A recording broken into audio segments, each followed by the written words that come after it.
কাজের টোপ দিয়ে ভিন রাজ্যে কিডনি চুরি, চাকরি দেওয়ার লোভ দেখিয়ে লুধিয়ানায় নিয়ে গিয়ে এক যুবকের কিডনি চুরি করে নেওয়ার অভিযোগ উঠছে।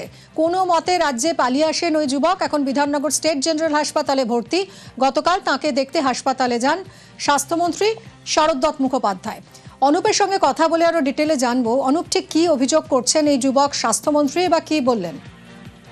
কিডনি পাচার চক্রের কিন্তু পর্দাফাঁস এমনটা বলা চলে। ত্রিনাথপল্লীর বাসিন্দা মঙ্গল মন্ডল যখন ভিন রাজ্যে কাজের জন্য গেছিল, তাকে হরিয়ানায় কাজ দেওয়া বলে প্রলোভন দেখানো হয়েছিল।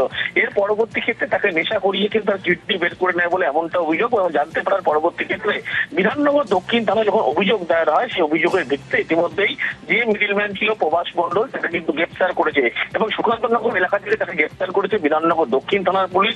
এর পরবর্তী ক্ষেত্রে যে দেখা যায় যে স্বাস্থ্যমন্ত্রী শারদ মুখোপাধ্যায় তিনি যখন গতকাল রাতের বেলা তিনি কিন্তু বিধাননগর হাসপাতালে আচমকা পৌঁছন এবং তিনি জানান যে একটা অভিযোগ পেয়েছিল এবং সেই অভিযোগের ভিত্তিতে তিনি কিন্তু সেখানে পৌঁছন, তাদের সঙ্গে কথা বলেন এবং একটা বড় চক্র কিন্তু কাজ করছে এমনটাও জানতে পারে প্রভাস মন্ডল। উনি মূলত এই কথাবার্তা যখন পরবর্তী তার সঙ্গে বলে এবং বাইরে ভিন রাজ্যে যখন নিয়ে যাওয়া হয়, তার পরবর্তী ক্ষেত্রে আগেই তার কিডনি কিন্তু জোর করে তার অপারেশন করে বের করে নেওয়া হয়। এই ঘটনায় বিধাননগর দক্ষিণ থানায় পুলিশ যেমন তদন্ত শুরু করেছে এবং গোটা ঘটনা সম্পর্কে কিন্তু যে ব্যক্তি অর্থাৎ হাসপাতালে এখনো ভর্তি চিকিৎসাধীন রয়েছে তারও খোঁজ খবর নেন এবং এই ঘটনা চক্রে বড় একটা চক্র কাজ করছে এমনটা জানতে পারছে পুলিশের পক্ষ থেকে। গোটা ঘটনা ইতিমধ্যে তদন্ত শুরু করা হয়েছে, আরো একাধিক ব্যক্তির নাম এখনো উঠে এসছে, তাদের খোঁজে কিন্তু পুলিশের পক্ষ থেকে এই মুহূর্তে খোঁজ করা হচ্ছে।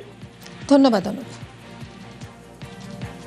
একটা কমপ্লেন এসেছিল আমাদের কাছে, একটা kidney forceful extraction of kidney হয়েছে উইদাউট কনসেন্ট। এই কমপ্লেনটা আসার পরে আমাকে আসতেই হলো। আমরা প্রিলিমিনারি কথাবার্তা বললাম। এখানে গ্লাভস ফ্যাক্টরিতে এই ছেলেটি কাজ করতেন, একে বলে যে আপনার এর থেকে অনেক ভালো কাজ দেবে। কতগুলো জিনিস যেন মিলছে না, একটু সন্দেহজনক। সেটা যে এই চলে গেল কথা বলার প্রায় আধ ঘন্টার মধ্যে সে ট্রেনে উঠে পড়লো।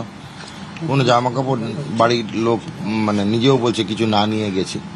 সোজা গিয়ে নামলো লুধিয়ানা। আকিল বলে একজন লোকের সঙ্গে ওদের কথা হলো লুধিয়ানা, সেখান থেকেও নিয়ে গিয়ে সোজা হাসপাতালে ভর্তি হলো। যাওয়ার পূর্বে কিন্তু একটা ব্লাড টেস্ট করিয়েছিল না। লুধিয়ানা থেকে নিয়ে গিয়ে একটা স্টেশনের কাছে একটা ঘরে রাখা হয়, তারপরে ওকে একটা হাসপাতালে নিয়ে যাওয়া হয়। সেই হাসপাতালে একটা চ্যানেল করা হয়, আইভি লাইন বা আইভি অ্যাক্সেস। তারপরে সেখানে একটা ইঞ্জেকশন দেওয়ার পরে ঘুমিয়ে পড়ে। সেখান থেকে ওঠার পরে ও দেখে যে ওর সর্বত্র নল সব লাগানো রয়েছে, থার বেদনা থাকে এবং তারপরে নিজেই অবগত হন যে পেটে একটা জায়গায় বড় কাটা দাগ। ফিরে আসার পরে এখানে তো আমাদের থানায় কমপ্লেন করেন। থানায় কমপ্লেন করার পরে প্রভাস মন্ডল নামক ব্যক্তিটি তো গ্রেফতার হয়েছেন শুনলাম। তারও কিন্তু একটা কিডনি নেই।